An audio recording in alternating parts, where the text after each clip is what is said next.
Is there a way to send this to If you get bored, you go. Send this to, like pre-health hub? yeah, you press the share button on the bottom or next to end stream. And then you put on the Discord.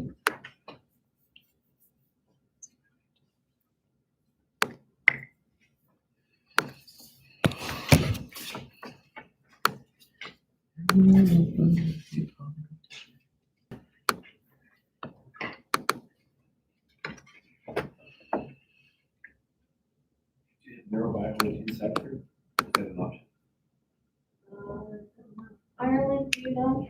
What is it? Do they have neurobiology class? No, they just do cognitive psychology and learning and memory. Hi. That's about as far as it goes. Does anybody take cognitive psychology? That's usually for not very bright. Ill-advised. Ill-advised. All right, cool. I just said that. I'm just gonna send this to the general chat. Yeah. The drug addiction. Yeah.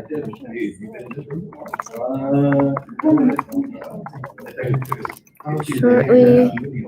If you can't make it, Okay, yeah. I recommend. Can't make it in person. Feel free to use the link below to watch a live stream of the event.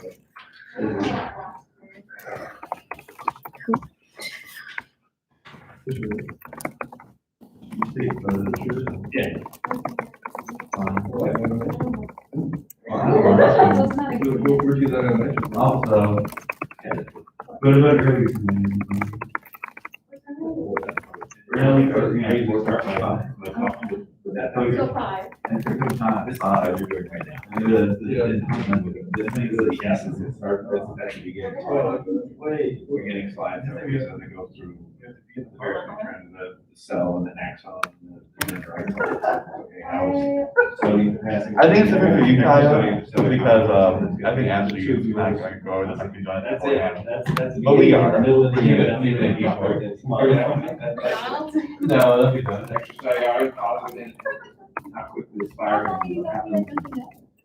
Well, it's 2 minutes to get there. And then we'll go straight to the marathon. I'm excited for tomorrow. I have my shirt in my car. I just watched some. What? I just watched my shirt just. Oh, good. There's one Yeah. person that's watched it. It's okay, they can watch the live stream. Should I just email her after? Or email her now? I'm putting it in the Discord. I can make a note in here and just say, if you sign up for virtual, just go ahead and watch the live stream. Is it Chelsea Greenwald in DM? I don't know who that is. Can you just email it to her then? That's a great deal of understanding. Yes. Maybe? Yeah, come here and help me. Uh-oh. Well, I didn't know. Also, John is coming? He has class right now. I told him to sign up, and then we're like, oh wait, you have class. This is her last name. How are you? Hold on, health field and occupation, which integrates multiple fields. Does that sound okay there? Yeah. Sure, yeah. I didn't have a good driver's license, but it was good.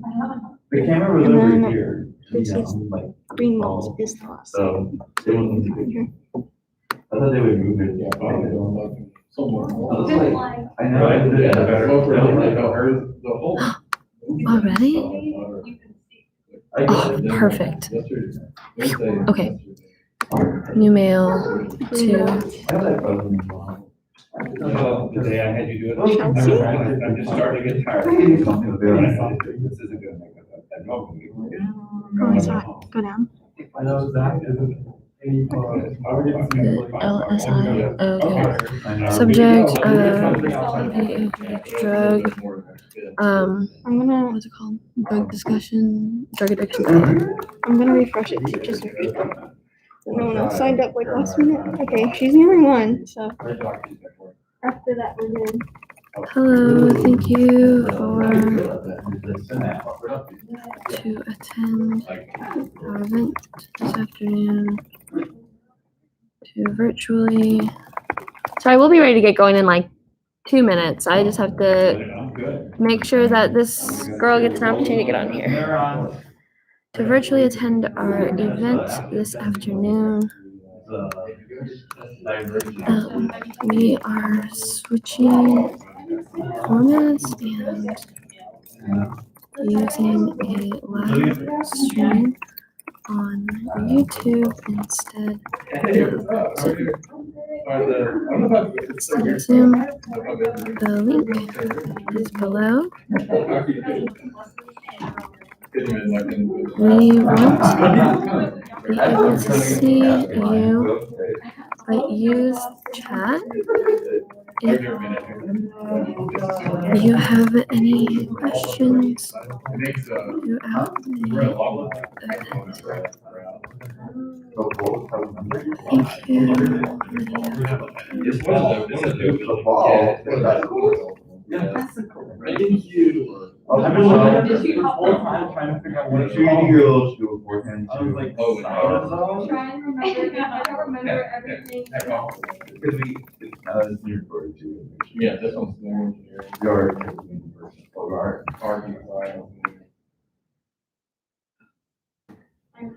Okay, Chelsea. Okay, and I'm gonna sit back here so that I can see her questions because there is a chat function. So Make sure to tell her that she can sound on there. She might not know. yeah, I added that to the email. Okay, let me come grab my stuff so it's not in the way. Oh, it's like inverted. It's trippy. I just want to make sure that they can see you. I think some good photos for the Instagram. Okay, that's good. That's good. If you guys want to move in closer too, Yeah. so that they can see that there's more people here, you can, but you don't have to. We also do one of these in our distance. So should we send me X? Yes, yeah, we want to maintain 60.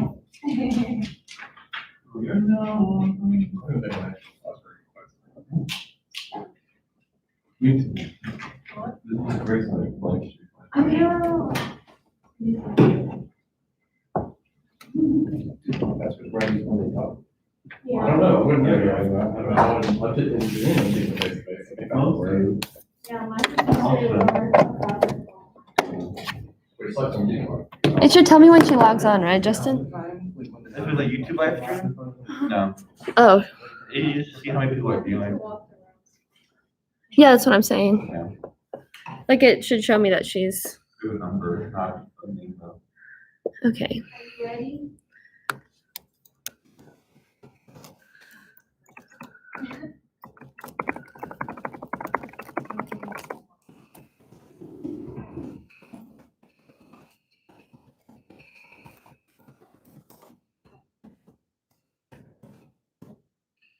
Okay.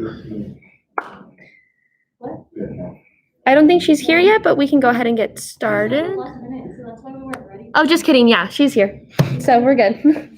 Hello. Okay, before we start, let's go over some safety guidelines since it's an in-person event. So make sure to keep your mask on over your nose and mouth at all times and maintain a 6 feet social distance, which is what I'm doing. And this is the designated exit and entrance, I guess, since we have to say that. Is there anything else? Our emails and our emails we recorded for contact tracing just in case. There's If you some, feel sick, please don't stay. Please, unless you're on lunch. Thank you, Michelle. Okay. Hey, thank you all. I don't know, you know, do they know, how do I know one another? Oh, okay. I'll just explain. Okay. Because I don't think everyone knows. So I do a field study for psychology at Addiction Treatment Strategies, and I work with John in this kind of place. I also work with them too, a little bit. So, A little bit. That's a little bit. a little bit. Yeah, a little bit. Yeah, so when Michelle asked me to come talk to the free health club, I said, sure. I don't know what we'll talk about other than probably it'll be related to some type of a dialogue instead of having a lecture, because I've got all kinds of canned things that if we get bored and lonely, we can always go to something on there and we go to PowerPoint presentation, but those aren't near as much fun as just talking about the nature of what it is that we do in addiction. A little bit about my background. I was very fortunate to attend Southern Iowa University, Carbondale in the 60s. I also spent a semester here in Edwardsville. It was a commuter campus back in probably 66, 67. A long time ago, back before concrete. It was a long time ago. So I was very fortunate in my undergraduate training that I ran into a professor called Dr. Levitt, and Dr. Levitt was a very driven man in the neurobiology or the neuropsych department. And he said, I need somebody to clean rat cages. Would you be interested? And I said, well, if I get paid, I will. So because I was a starving undergraduate student, I said, sure, for whether it was at probably 90 cents an hour, you could clean rat cages. And then he said, if you want, you can learn to implant cannulas into rats. If you know what that process was back in the 60s, you anesthetize a rat, you put them in a stereotaxic. It's a surgical procedure whereby you implant hollow needles in the rat brain, and we were looking for brain mapping, looking for locations in the brain as to what does the brain do. Part of what you see up here is what we were looking for. Everything that you do right now is determined by a system of electrochemical impulses in the brain. You have 86 billion neurons in your brain that fire to the tune of 3 trillion firings per second. What could go wrong with that formula? Lots of things can happen. The things that we knew back then in the 60s, we had about 7 or 8 known neurotransmitters or neurons and neurotransmitter processes. I was primarily interested, even at that time, learning where the reward pathway was in the brain, and that particular pathway we have since determined is in the limbic system, and it's called the pathway between the nucleus accumbens and the ventral tegmental area, which we'll get to a little bit of that. But anytime you have questions or comments or have something, please just say, hey, I got a question, or just stop me when you're doing it, because this is anything formal. So when I implanted cannulas and did all that stuff, I figured out right away that there was a lot to this electrochemical process. I knew very little about it until I got that, and so I became very interested in 2 things. Schizophrenia, because schizophrenia was very popular in the 60s, because we had just come out from under the processes of everybody getting a lobotomy. We were still doing lobotomies in the United States up through 1966. So we were moving a little bit away from that process of doing lobotomies, because we still didn't have much medication. We didn't have Tylenol, we didn't have any of those things that mitigate psychotic people. I was very fortunate also to be a part of some of my training when I got to graduate school. I was very fortunate to go to Anna State Hospital, where we had a lot of psychotic people. At that time, have any of you seen One Flew Over the Cuckoo's Nest? Oh, Jack Nicholson? I'm aware of it. Are you aware of it? Okay. Yeah. Look at One Flew Over the Cuckoo's Nest, because that's what was happening for sure in the 60s. That was filmed at a hospital in California, but Jack Nicholson plays an extremely interesting role in that. And those patients that we had in the 60s were much like what was going on there. The mental health technicians, we wore little white costumes, or little white shirts and pants and all that stuff ran around. And we didn't have effective medications. We had Thorazine, Stelazine, and Artane. That was about it. So one was the Thorazine was a little bit for antipsychotic, and then the other 2 were to counteract the effects of that medication. So I became very interested in why does this medication do this, and what does this medication do, where does it go? So what you have here is exactly what's going on in your brain right now. So everything that you do is mitigated by this process. Obviously, with the 86 billion neurons there, you see the cells, you see the axons, you see the dendrites, you see the electrochemical impulses with a neurotransmitter going down. These are extracellular, intracellular ions of sodium, potassium, chlorine, inorganic ions. Extracellular positive, it's soon going to be negative. That's the electricity of how things go down your axon, which then releases through a system of 7 tubules. It activates the chemical. So the first part is electrical, the second part is chemical. There's the chemicals being released into synaptic cleft. You'll see the downstream neurotransmitter opening up, going through that, and then the reuptake pumps on the other side. Now, Every medication that you take for anxiety, depression, bipolar, ADHD works this way.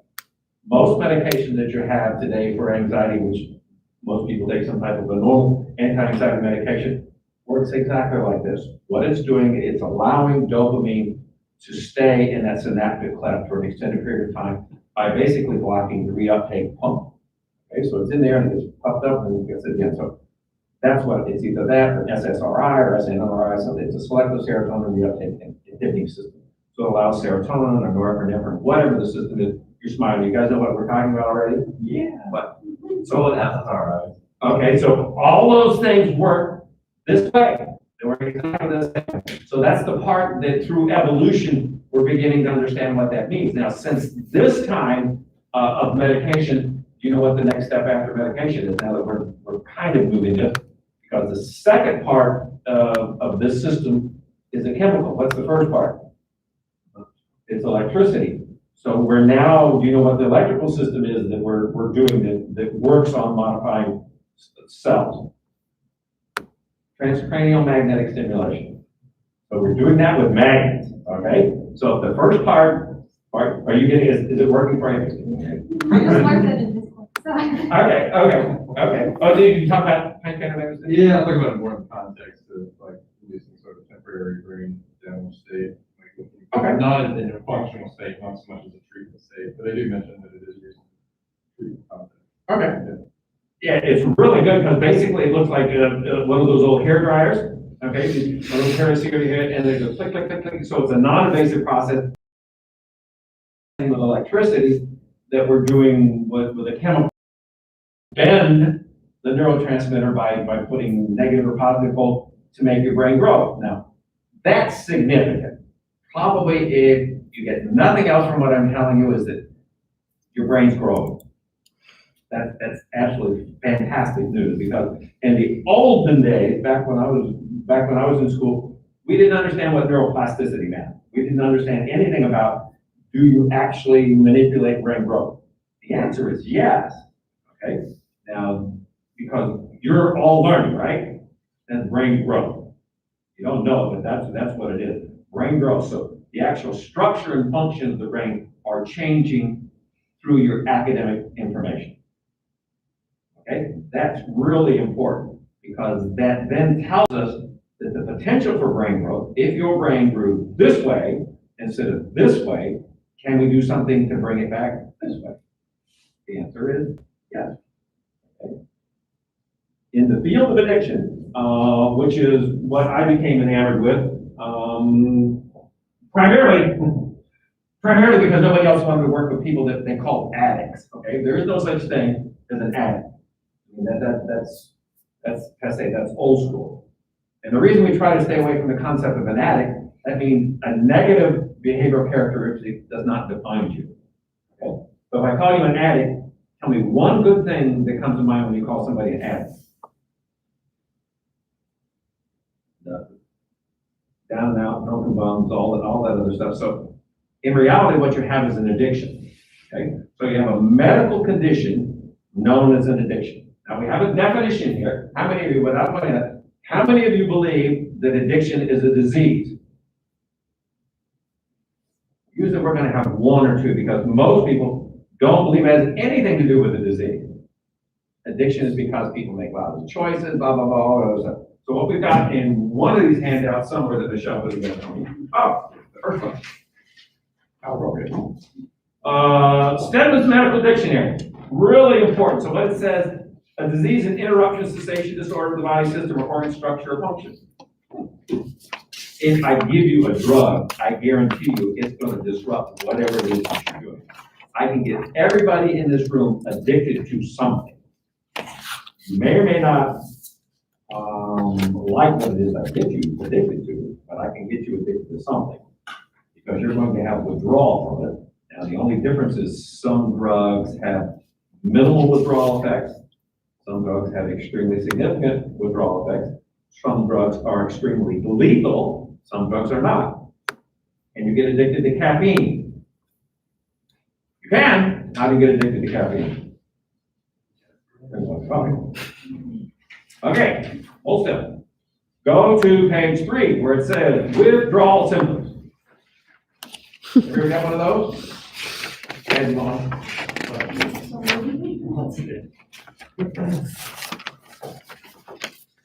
Okay, so on your left side, it says withdrawal symptoms.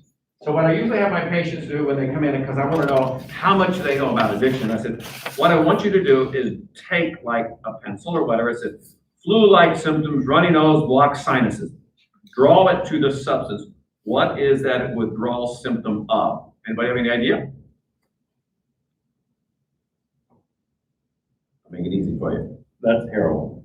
Okay? So that's one of the symptoms in terms of, there's not going to be a quiz on this, it's too easy. Don't be doing this. Dang students, they're students. They're going to take no notes. I'm going to give you all the answers. And not, you all got an A, so let's not go there. All right? Yeah. You guys are conditioned. You're all conditioned to do that. I love it. I used to be over there doing this. I quick take notes. Okay, muscle pain, stiffness, cramping. Anybody have any of that? Alcohol will do that for you. Okay, so constipation, that's for sure. You can draw out the heroin, you can draw out the benzo, depression, alcohol. You can do all this stuff. You can draw all those things because there are multiple withdrawal symptoms for various chemicals, which is true. Now, the part that I didn't tell people is these 15 things on the left-hand side are all the most important withdrawal symptoms for simple caffeine. Yeah. So if I give you, and this was done by research, if I give you 8 cups of coffee a day, and I get you addicted to coffee, and I have you drink coffee for 2 weeks, 8 cups of coffee a day, and then I take it away from you, like go cold turkey, you can experience any and or all of these. So what you should get from here is addiction is addiction. It doesn't make any difference whatsoever what you're addicted to, only as it relates to the speed by which you become addicted and the severity or the lethality of that addiction. What is the most commonly addicted substance in the United States today? Jose, isn't it caffeine? Well, I was gonna say caffeine. come on, girls. Take a guess. Sugar. I was like, I was gonna say sugar. It's the sugar. It's food, okay? And people, why do you think we have an obesity problem? Because sugar is good. It tastes good. And once you start eating it, it's really, really hard to stop, especially when you get older. That's true. So all substances that reinforce the part of the brain that we're talking about, the nucleus accumbens of the tegmental area, which is the pleasure center of the brain, which we have in one of our handouts. Oops. Where's the picture, Michelle? Yeah, that one. This one here. Okay? The one in the middle that says reward setting. See the NAC and the BP? All right, you look at that. That's a cross-section, a heavy section of the brain. And that's part of what we were doing in the 60s to look at. We're doing brain mapping and atlas mapping, all that stuff. What we have learned is that that's the particular reward center of the brain that's in the limbic system that responds very, very positively to things that make you feel good. Food, water, nurturing, sex. Or most important thing. And then as it goes up that scale, it really responds to heroin very, very quickly. Fentanyl very quickly. Carfentanil very quickly. Cocaine, all those things. Guess what else? Chocolate. Okay, so it responds very positively to dark chocolates. Absolutely. So as a result of doing these things, your brain gives you a signal. It's like, if I curl 5 pounds or 1 pound in my arm, what's going to happen? 1 pound, not much. But if I get 5 pounds, what's going to happen? What's going to happen? Tension's going to happen, and then what's going to happen? What's going to happen to my bicep? It's going to get bigger, okay? If I do that again, I do it the next day, what's going to happen? Okay, and then if I do that for a month or 2 months or 3 months or 4 months, it's going to get bigger and it's going to stay bigger because the muscle structure changes. The brain works the same way. Okay, that's the part that we didn't understand in the 60s. We did not understand the concept of neural to brain growth. Okay, that's all good news because just because your brain grows, if you will, in one direction does not mean that we can't make it grow back the other direction. Okay, now for the most part, when we start talking about addictions, most people who come to our clinic have pretty much given up hope, okay? Because addiction, by definition, according to the National Institute of Mental Health, is a chronic relapsing disease in which the structure and function of the brain has changed, characterized by cravings, compulsions, continued use in spite of consequences. That's a really, really broad definition that says, if you got an addiction, you're pretty much screwed. Okay, that's what that means, okay? And given the fact that most of my patients have started using something by the age of 12 or 13, usually alcohol, weed, okay? If your brain is supposed to grow this way, what happens if alcohol and weed comes into play? What do you think happens? It goes this way, okay? So when your brain starts growing this way and it's stimulated by the growth of a substance, if you will, or the addition of the substance, what happens within the brain as a result of that, remember we're still looking at the definition, what happens is that brain structure then changes so that the only thing that's going to make you feel good is alcohol and weed, because it's activating the pleasure center of the brain, okay? That's called an exogenous morphine system. If I give you a lot of this, my internal feel-good system is going to quit working, right? Let's say I can only handle 10 feel-goods, right? So now I've added 10 on top of it. The 10 in here that are already manufactured are going to quit working because this is a fire hose here and you're drinking out of a straw. No, this one is a lot more powerful. So when this one shuts down, it actually atrophies. So you're not going to feel good unless you have this substance. This substance is now your new normal. This is what it takes for you to feel normal, function normal, be normal. Hello, structure and function of your brain have changed. Look at your definition. Addiction meets the criteria, very simply, for what an addiction is, or what a disease is, not an addiction, but it meets the definition of what a disease is. We have known that since 1966. Now that's more than a week ago. 66 is a long time to say that the American Medical Association says addiction is a disease. Do you know how we treat addiction today? Anybody have any idea? Anybody know about rehab? I'll say rehab. Okay, so what goes on in rehab? Anybody know? Do they do like a lot of counseling? What? I'm sorry? Don't they do like a lot of counseling? Like No. group sessions and things like that? Oh, okay. They're supposed to, but they don't do a lot of counseling. Awesome. They do, yes, I mean, that's the idea. Really what happens in rehab right now is you do a lot of what's called spiritual support group work. The 11th Judicial Court has determined that AA, Alcoholics Anonymous, is not treatment. They determined that a long time ago. What they said is AA is a spiritual support group. AA probably constitutes 90 to 95% of all treatment programs for addiction in the United States. There's very, very, very few programs that have anything to do with the scientific approach, which is what you're talking about, what we're talking about, the neurochemical basis of structural change in the brain. Okay? That's scary. Scary for a lot of reasons, because what happens is somebody goes off to rehab and they think they're going to go away. How long do they go away for? Do you guys know? 30 or 60 days. Why 30 or 60, not 15 or 28?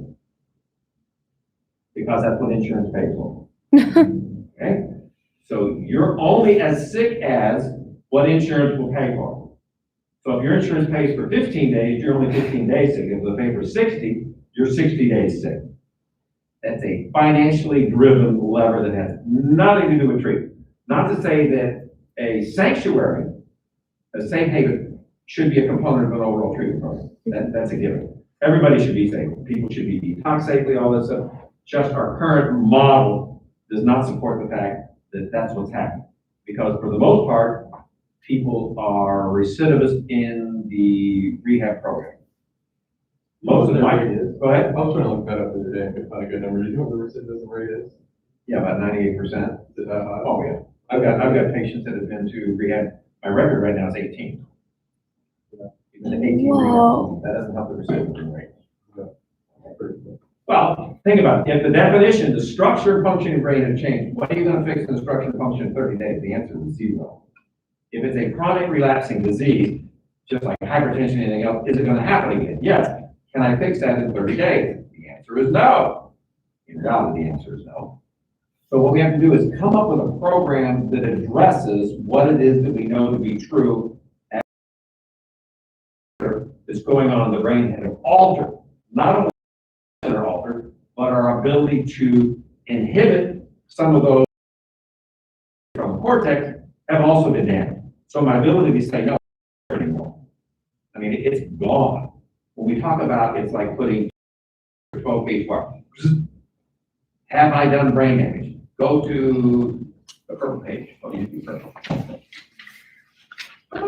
That one that says, looks like this. Serotonin presents cerebral cortex. The control on the left-hand side is the density of your serotonin transporters in the upper 6 layers of your cerebral cortex. Okay? That's what it should look like. Now, your normal function, you can see the electricity and neurochemical process, because it's bathed in cerebral spinal fluid, is very, very active process. So you can communicate, given the brain is firing 3 trillion times per second. There's a reason for it. It goes very, very quickly. And what happens is we gave people 8 hits of ecstasy, 2 days, okay? What you have in the middle is the damage that ecstasy has caused as a result of just 8 hits of ecstasy. Does that look serious to you? What do they do to me? Okay? When you look at that, and if you've ever worked with anybody who has done a lot of ecstasy, you can talk to them and say, hey, how you doing? And they'll say, I am, or they will say that. I'll say, hey, what's your name? And they'll say, John. Ooh. So there's some real slow development of the electrochemical processes getting through that. They've got the answer, but they can't tell you. So what you have 7 years later is the brain rebuilding itself to the tune of about 30% of that. That's the good news. Your brain can be healed. The only thing that we do at ATS, we heal a little bit quicker with different types of things. We'll get to that in a minute. So for sure, what happens in the development of addiction, it's a consistent and chronic reward of doing something for a system.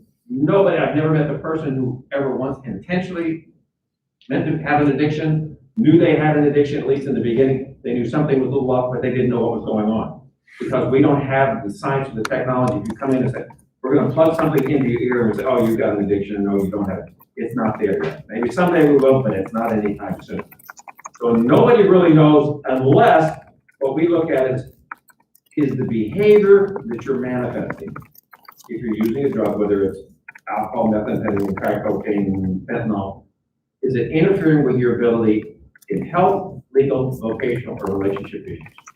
So is it manifests itself in your ability to function in society? We don't even tell people in our program, no, you can't drink. Why should you tell people, no, you can't drink? They could relapse, that's one reason I said, but we change it, but it's not that you can't drink. If it's an impulse control disorder, can you teach yourself to drink responsibly? The answer is yes. Now, there are some people who can learn to drink responsibly, and there are some people who will be unable to drink responsibly.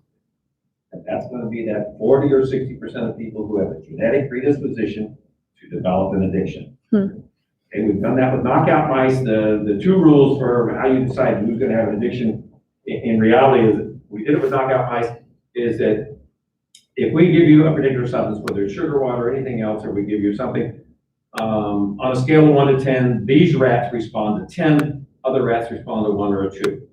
So those rats who respond to 10 and get really, really excited, those are the ones that are bred specifically to develop addiction, because their system, their nucleus that comes to the reacts very positive. If you don't do anything excited, if you don't get excited about alcohol or something like that, which you don't determine, your body determines that, you're not likely to develop an addiction. If I give you alcohol and you say, I'd rather have a cupcake, okay, so I'm liable to be addicted to sugar, most likely. That's where I'm gonna go, okay? It also helps that the mechanism that you choose, or the mechanism that you also has other side benefits. Sugar may do this for you, may give you energy, may do this, may do all those other things. Alcohol may also do that for you. Now, the second part of the formula, you respond positively, you don't have any negative responses. So the after effects or the hangover effects are extremely minimal for people who are likely to develop an addiction. That's how you know. So the people who have very positive response and very little negative, which is also determined by genetics. Sorry, that's in that 40 to 60%. So all of you should be really, really careful on who you choose as parents. So if you don't like the one you got, a different set. Right? Because if you got an addiction, you blame mom and dad or grandma and grandpa, whoever, somebody got on stage during something. Because it doesn't have anything to do in reality what we talk about in our program. It doesn't have anything what you're addicted to. It has the fact that you're going to have an addiction. So we've altered our definition from the NIH definition, say addiction is a stress-induced impulse control disorder that leads to the use of a substance or behavior simply to decrease the stress. That's it. That eliminates everything. Okay? You don't have to worry about what your triggers are, anything. It's stress. What's stress? Boredom is stress. Not having a drug is stress. Not knowing where I'm sleeping is stress. All those things could potentially be something that causes you to use, because if it's a stress-induced impulse control disorder, I've got to fix whatever the stressor is. You do it quickly. What's the quickest liquor to get you to decrease stress? What's the fastest acting? What's the quickest alcohol to do that? You guys aren't good drunks. To get relaxed? Excuse me? To get relaxed, you said? What's the quickest drink that you can take to get drunk the quickest? I don't know, anything that's really high proof, so like vodka or... Oh, okay. I got people who do, I got people who shoot a half a pint of vodka quick, they'll just chug it or do a pint. Boom. Yikes. Okay, well, that doesn't. A pint, I mean, you guys are still students, when you become professional drinkers. Then really, okay? We gotta upgrade. The people who want to get, remember, it eliminates stress. I mean, your brain is telling you, I can't handle the stress. Therefore, I've got to do something. It's a learned medication to eliminate stress. I never knew I was going to develop an addiction. I didn't know, which is true. Okay, so the quickest one for sure that way is vodka, straight vodka, bing, bang, bong. Yeah. I feel okay. I don't feel stressed, and it works. And the only reason people do it because it works. If I did vodka and nothing happened, I'd quit using vodka. I'd find something else. You would consciously go find something else, but once you found it, you would go there right away. So that's a conditioned response, which then is a result of the stress-induced impulse control disorder. I'm decreasing my stress by fixing it. I have patients. You guys know what the legal limit for alcohol is in the state of Illinois? BAC? It's 0.08, okay? You know what a pilot can fly at? Oh, A God. pilot legally can fly, the one who's flying upstairs and taking you for rides in airplanes? No. No, it's not Welcome to the zero. real world. I knew it wasn't zero, but I can't remember what it It is. should be zero. It It should be zero should. for like a year before somebody flies. Oh, no, it's 0.02. So they can have some alcohol in their system, which scares me. I'm a pilot as well, but I try not to fly because it's scary. I don't have to fly unless I'm totally drunk. That's the only way I can get in the plane if I'm drunk. Everything I say is not true. Okay, so that part's scary. So, but I have patients who function on a regular basis at above 0.3, not 0.03, 0.3. Okay, I had a lady in my office not too long ago, and she, let's see, what should we say? Professional educator. She's a teacher. Okay, not anywhere under, but she's a teacher. She was regularly above a 0.4. So when she came to the clinic that night, she was a little atypical, or a little more atypical than normally atypical. So I gave her a breathalyzer, and she blew a 0.43. I said, you can't drive home. So I said, I'm calling your husband, let's talk, blah, blah, blah. So husband came in, and they sat in a room, we talked, and I said, I'm not going to tell your husband you're 0.43. I said, you're going to tell your husband. She said, no, I'm not. I said, well, we'll see. Okay, so we started this dialogue, and I asked him, when's the last time you were like, oh, she hasn't had anything to drink in a year, blah, blah, blah, blah. She's not doing this. She's regularly functioning above a 0.4. Okay, that's a ton. That's a lot, yeah. That's 5 times the legal limit that she functions at on a regular basis, which tells you her tolerance is sky high. She needs to be at that level in order to be functional. How damn you think that's doing? A lot, okay? So that's the level that she's at. I'm talking to her husband, when's the last time you drank? Oh, it's been a year ago. Yeah, she's doing fine. I said, you guys doing okay at home? Oh yeah, no fight, no arguing, no towel, all that stuff. I said, you guys are still, she's still preparing meals. Yeah, she's doing all that stuff. You guys still sleep in the same bed? Oh yeah, she's doing. And he doesn't know his wife is chronically a point 4. I said, it's time for you to tell him. He said, well, I'm broke right now. He said, no. I said, yeah, 0.43. And that's not my record. 0.43 is not my record. My record is 0.55. There's a particular patient who decided to go to sleep in the Walmart parking lot, which in and of itself doesn't sound bad, right? The downside was he didn't have a car, so he just decided to take a nap. His retort to my questioning him, why are you sleeping in the Walmart? He said, but I was sleeping between the lines. Oh my. The cop would have never known. You know, you had to put your sleeping bag out there and decide to sleep in the 1.55. And we have no idea how high it was because we don't know how long he was there. Okay? That's the nature of addiction. It's a very gradual, slow, insidious process that basically destroys cells and doesn't allow you to matriculate. It doesn't allow you to grow. When does your brain, for the essence, mature so we no longer call you an adolescent brain? You know what age that is? When I was in school, it was about 18. It's not that anymore. Keep going. It's 30 now. 30? 30. So Oh you guys my. got a chance. Oh yeah, no kidding. It's 30. Okay, so what we're talking about, you have an adolescent brain until you're 30. So what I tell all my patients, or tell all you guys, don't do anything crazy till you got a full deck of cards at 30, then you can screw up every way you want. Because at least you got all the cards to play with. You can't play solitaire with 52 or 50 cards. Yeah. Something's going to work, okay? So what you have to do is be aware of that, because what we're talking about is the myelinated sheaths on those little axons there, which pick up the speed by which you can do transmission, aren't in place until you're 30. So you have an adolescent brain until that time. Now, is there anything that you can do to make your brain grow? Yeah.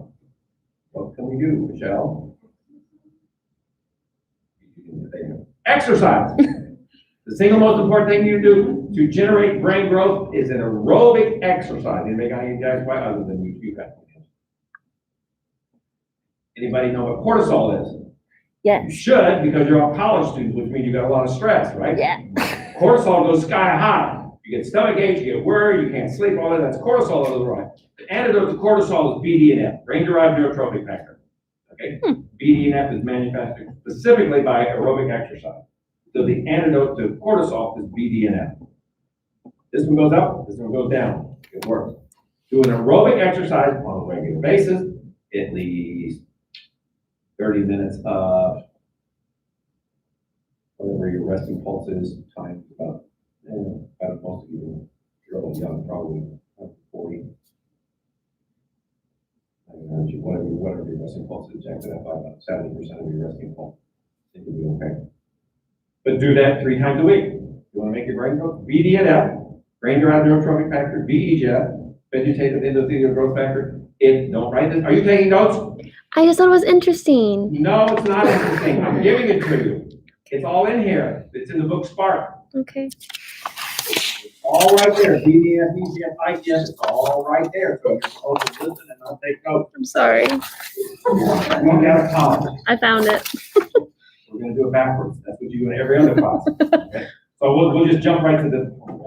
Okay, we're going to go stuff to read, which is also called in big people's terms, it's called bibliography. But Spark by John Rady has all this stuff, and it was done on high school kids in Chicago, somewhere in Chicago.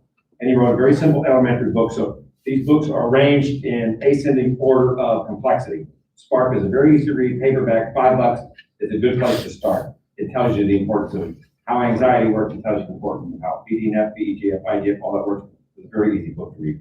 Organization of behavior, done by a guy named Daniel Oldham Hebb in 1932. He's the one that gave us cell assembly theory, which is kind of some of the stuff that we're talking about right now in terms of how to make your cells grow. In 1930s, early 30s, we were also worried about prohibition.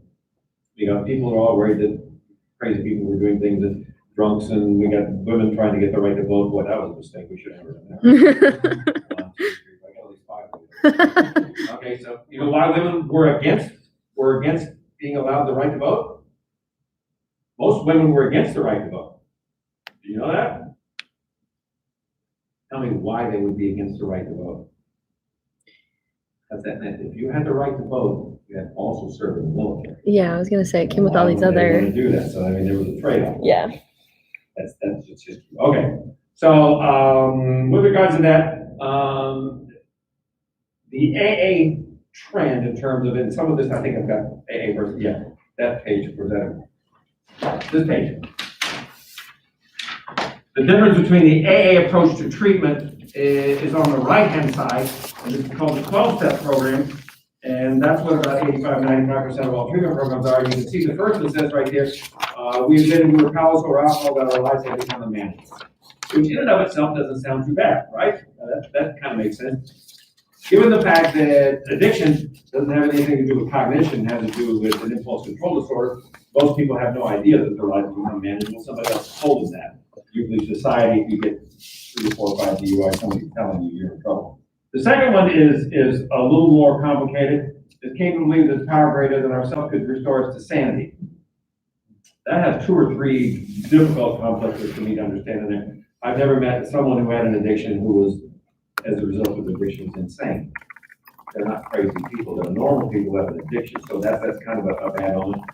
But then what I've done here is I've compared the AA approach to, then we took an ATS approach, which is just a logical approach. There's a difference between the first step where we admitted we were powerless, and then I said, even though someone ambivalent about my involvement with drugs and alcohol, I believe my life is complicated by dependence on substances to alter the way I think, feel, and behave. That's logic. Okay. I didn't say screwed you. I said make it more complicated. Yeah. Can you imagine if you got an exam tomorrow? Did you go out and get wasted tonight? How are you going to do on the exam tomorrow? That's a good. Well, you think you'll do all right? Or maybe so. I don't know. I never tried. Wise choice. Never tried. I'm guessing your memory is going to be impacted in your ability to retrieve some of that stuff that you've been studying for 12 weeks or 14 weeks. You're not going to have access to it. It is going to be so convoluted because the alcohol will influence the chemical process by which you try to retrieve memory. So even though it was stored, you're not going to get it out. That's going to really be hard. So the name of the game, what's the most important thing you do the night before you take an exam? Label. Absolutely. That's the main thing. We don't need to go through all this stuff. Let's see what else. I just want to make sure that people vote. And what happened with Hebb was that he said he developed a scientific approach to cellular biology, to microcellular biology as well. And since then, the Rady book is based a little bit on what he's saying. All the other books, whether they admit it or not, are also built on what Hebb theorized in 1930. That neurons fire in a sequence, the sequence by which they fire, they become wired in a series. So I go from 1, 2 to 3. If they fire quickly, 1, 2, 3 becomes an engram, becomes a part of memory.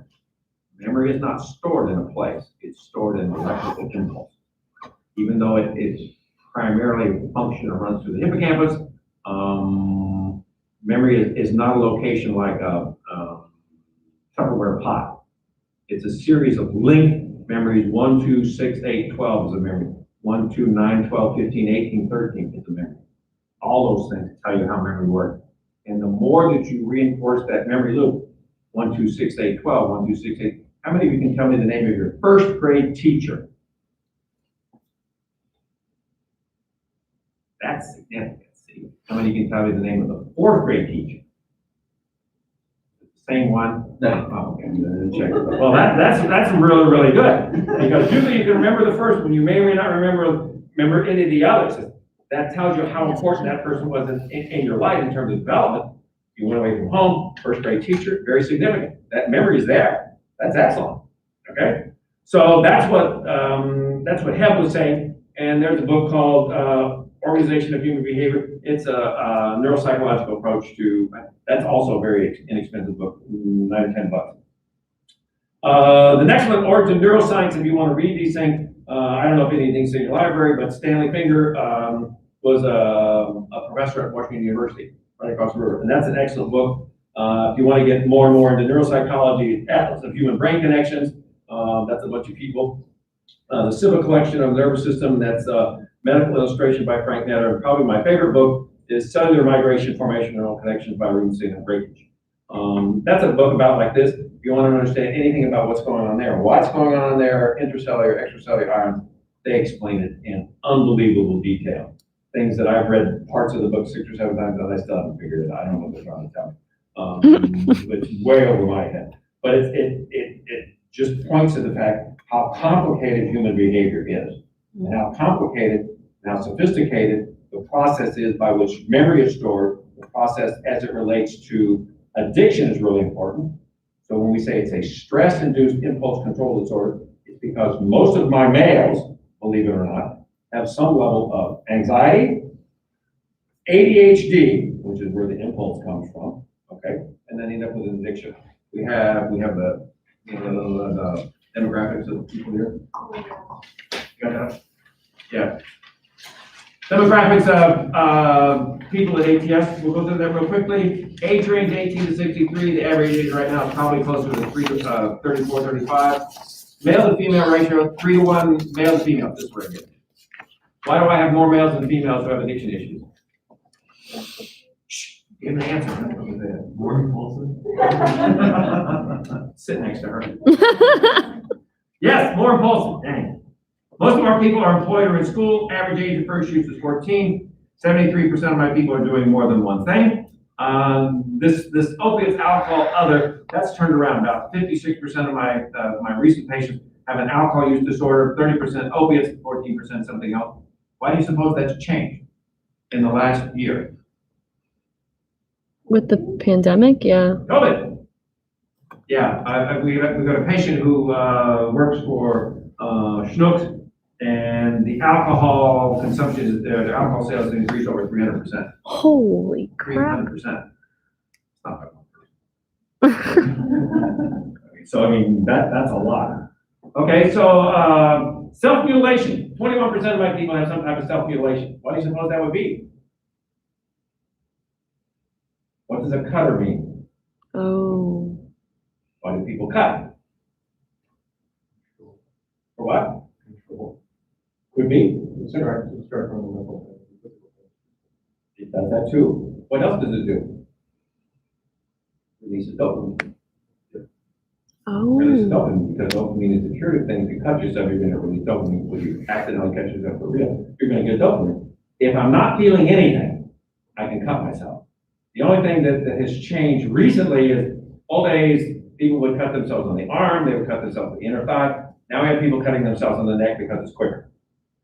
Okay, I tell people I have 2 children, both are 40, so they're not exactly children. One is extremely bright, gifted, intuitive, can build things, can make engines work, birds, cattle. The other one's just a doctor. But the doctor one is the child psychiatrist. He knows one thing really, really well. And he works with children, and he works with cutters, and he works with kids who are 5 years old who have depression, legitimate depression. So, he deals with very complex cases because child psychiatrists have a very, very narrow view of what it is that they get to deal with or have to deal with. And when he has a lot of kids who are cutting themselves now, he's the one that turned around. He said, yeah, we've got a lot of young girls who are cutting themselves in the neck now, which is really atypical for females, because where do young girls usually cut themselves?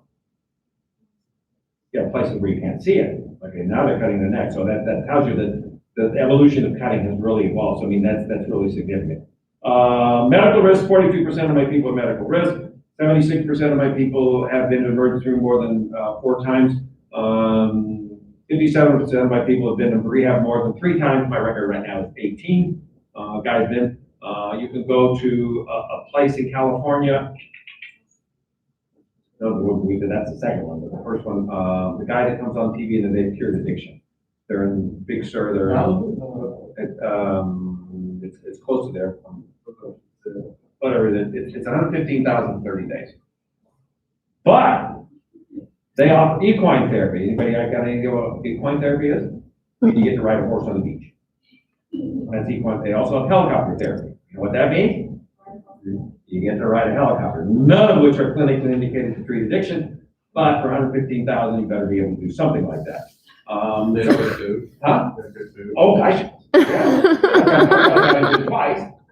Been twice. He spent, Dad spent $250,000. He was drunk on a plane ride both times.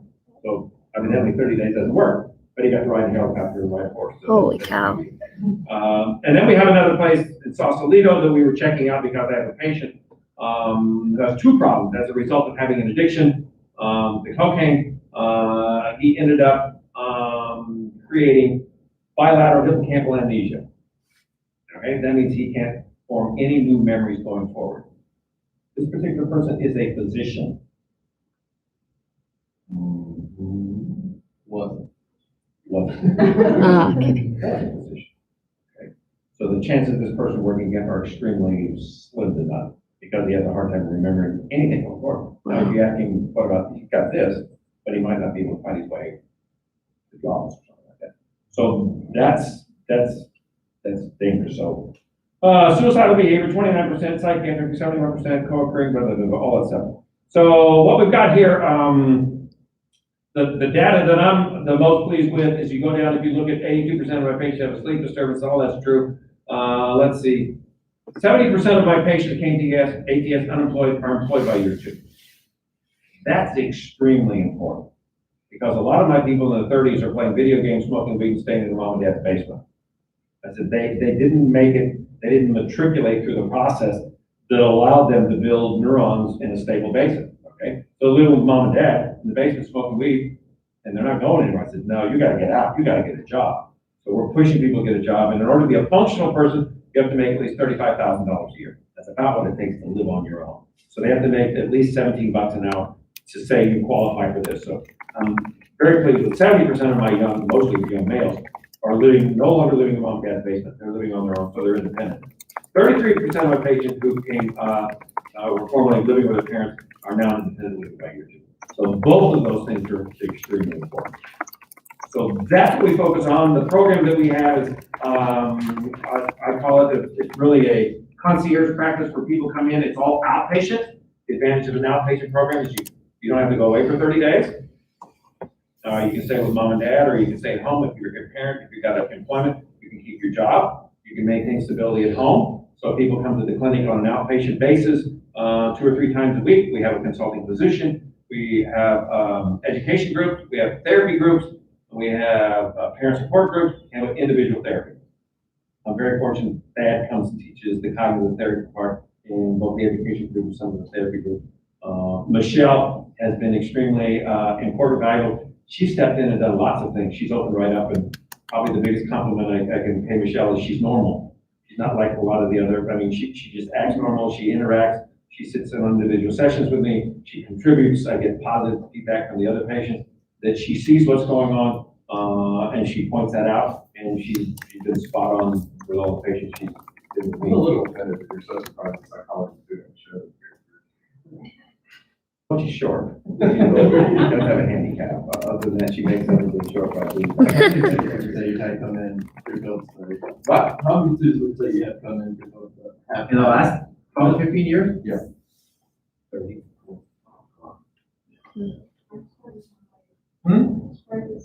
I don't tell people I'm there. It's too close, you can walk there. I know you're getting one for the summer, but it's like your name on the list. Uh-oh. No, so people are with me probably about 18 months. So instead of 30 days, you get 18 months, and our job is to take care of you. Yes, sir. Cost $7,500 for the first 6 months, $2,500 for the second 6 months, $2,500 the second 6 months, every 6 months after that. Wow. Which is basically a Medicaid rate. That's about what it is. Yes, ma'am. How do people typically get referred to you, or how do they find you for treatment? Internet or physicians. Okay. Yes, sir. How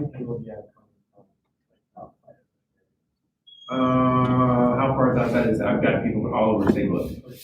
The furthest I've had, I had a young man for a number of years where Cuba, Missouri is.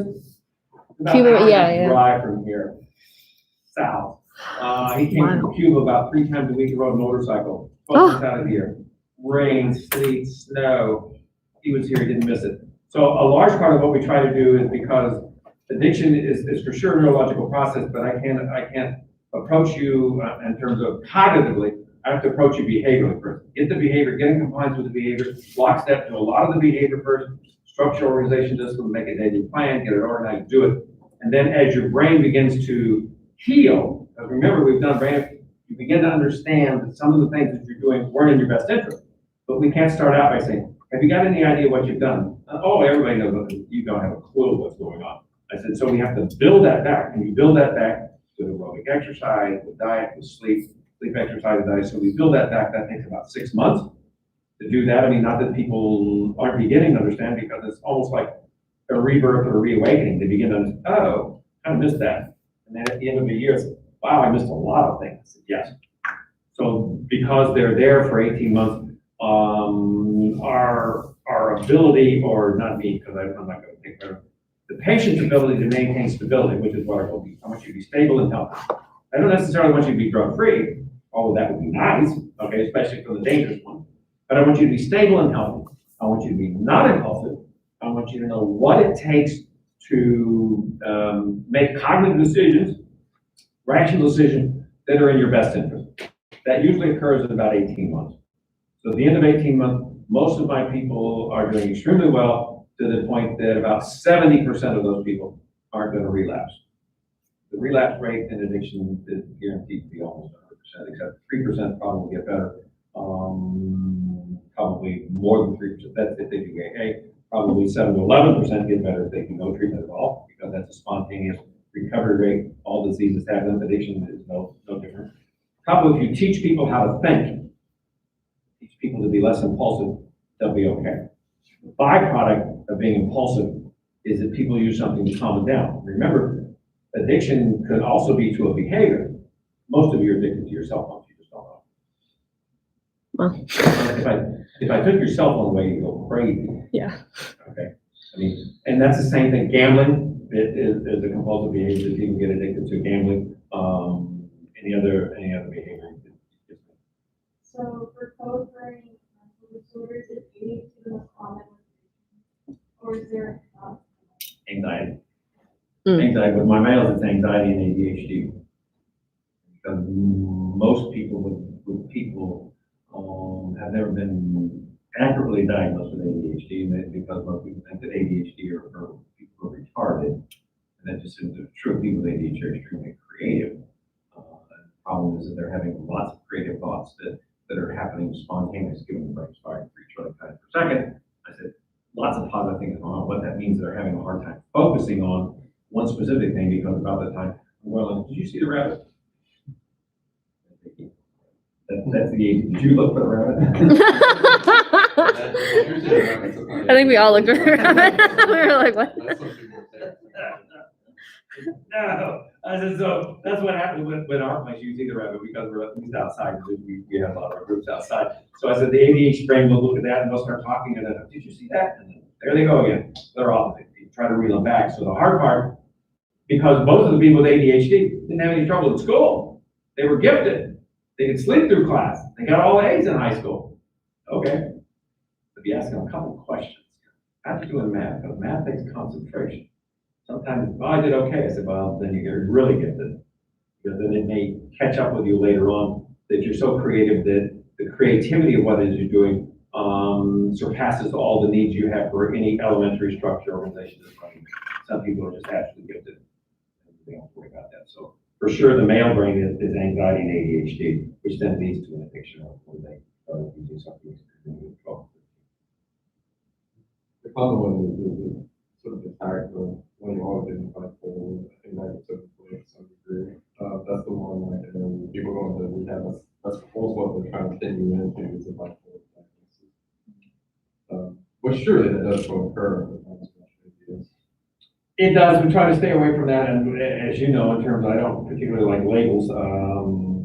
Even though when I was trained on the DSM-2, which is a book kind of like that, and now we have the DSM-86 or whatever that.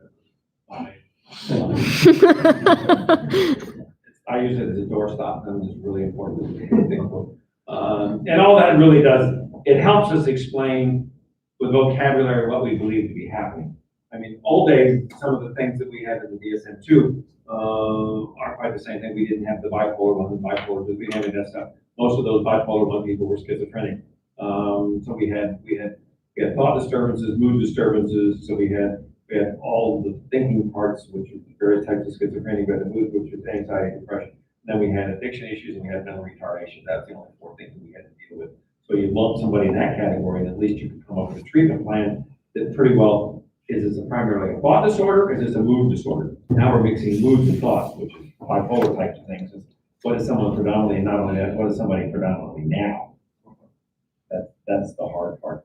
In our case, predominantly what we're interested in is because they're so impulsive, let's see if we can get the behavior to stop, and then we'll figure out what caused it in the first place. Because in the beginning, we don't know. I mean, people think we should be able to do it because the addiction itself masks lots of symptoms, and it creates symptoms that aren't necessarily a component of the person. It's just a symptom of the use of the drug that causes them to be anxious, depressed. Cocaine causes people to get really, really amped up. And we don't know whether the cocaine is as a result, were you ADHD, were you depressed? We don't know yet. So it takes a while to stabilize that. You certainly, in my opinion, you can't stabilize that for 30 days. Sometimes it takes me 12 months to figure that one out. I think the one that might surprise some people here, autism, and I think it's even higher than 100% sometimes. So I think that sometimes. You know, people typically don't think about that going occurring with addiction, but it certainly does have a relatively high rate. Oh, I think so, and I think, anybody in here, mother, dad, a physician? I tell my son, who is a physician, I said, all your physicians are autistic, and he gets really upset. And I said, that's because you don't understand what autism is. Autism are for really, really creative people, and if you talk to a physician, they have an extremely narrow view of what it is that the world is about. It's about their disease that they study, okay? Because they've spent 15 years studying this, and the only time they feel comfortable is when they're around a bunch of other physicians talking about the other disease processes the doctors are talking about. You guys don't even know what normal is. The rest of us are normal. Physicians are autistic. They're really, really good at this thing, and they have to be trained. In reality, they have to go to med school to be trained bedside manner. Why do you think they need to take a class in bedside manner? Because they're autistic. Mhm. That's my opinion that it's scoffed on by my son. Okay, any questions? I know my time's up. Can we continue with questions? Are you guys cool with that? Why don't we go? Okay. I was looking like a couple minutes ago. No, I believe it. Nobody called me today. So I actually, yeah, I did have a question. So, I hear like a lot of things about like the opioid crisis, especially like in rural areas and how it's overlooked. Like, would you say that your office is particularly busy? Could it be busier? Like, could you have a multitude of other patients? Like, could you comment on that? Oh, it could be a lot busier. Okay. I think the hard part is that people,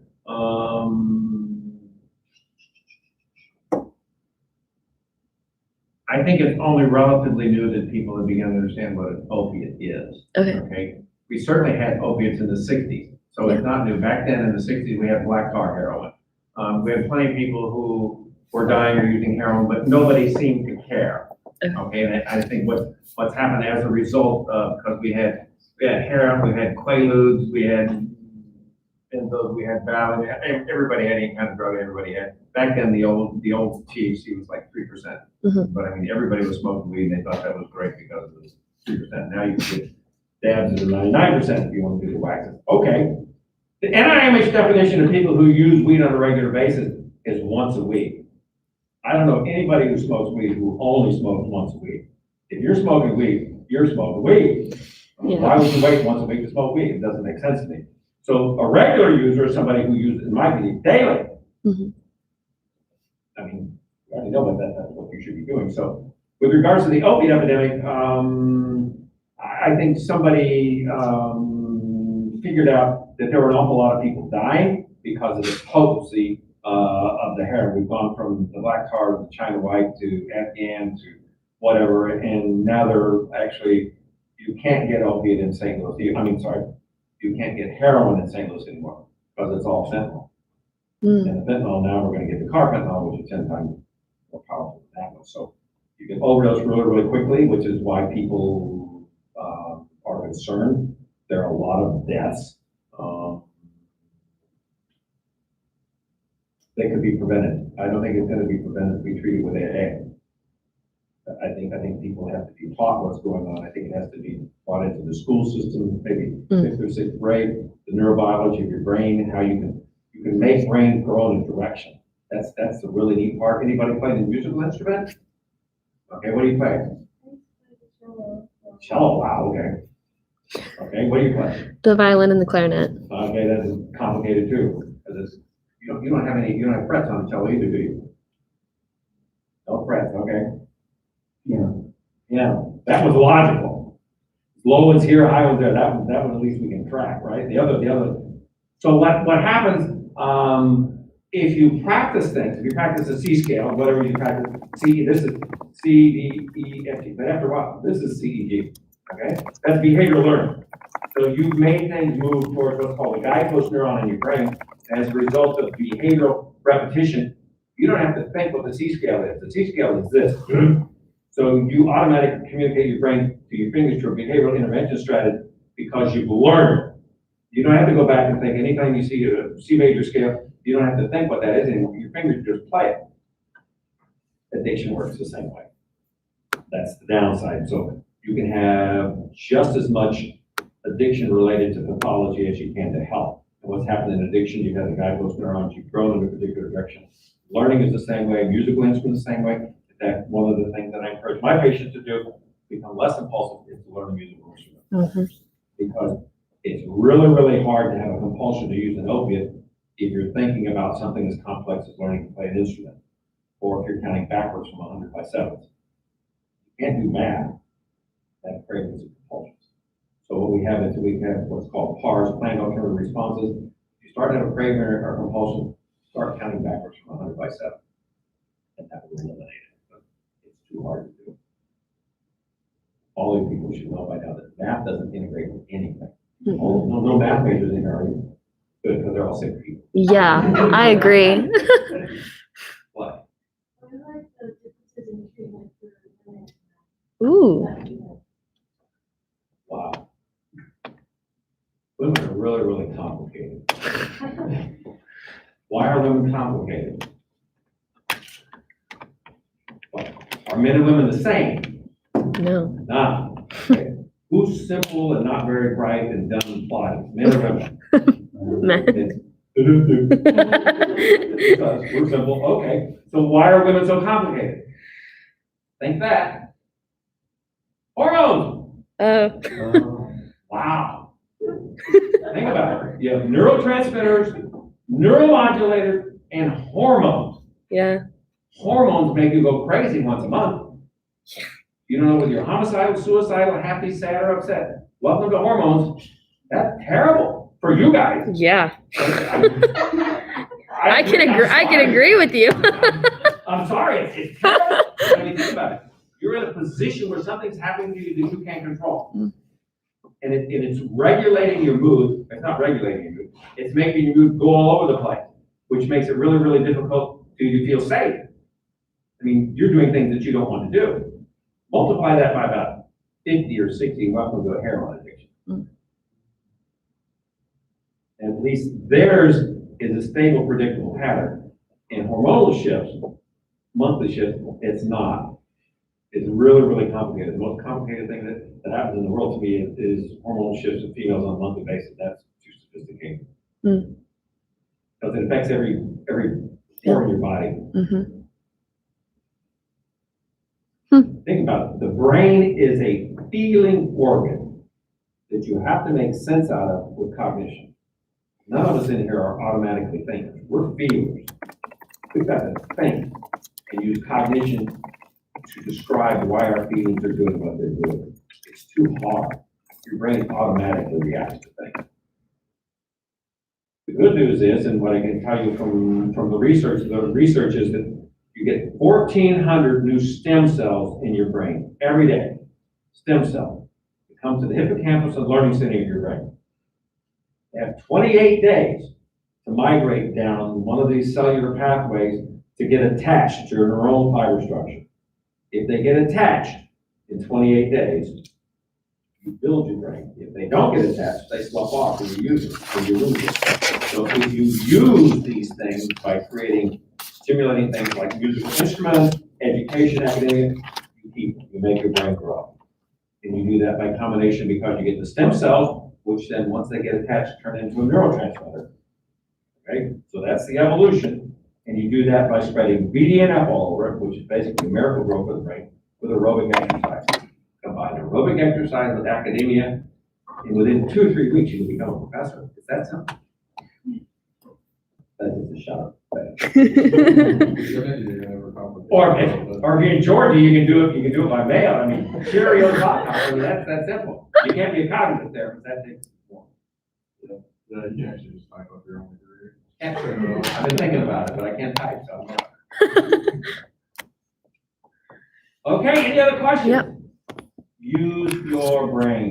Don't let it sit. That's the key. Thank you all for having me.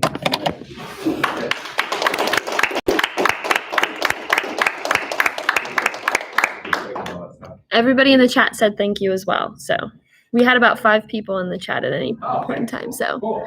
there were more people here than you thought.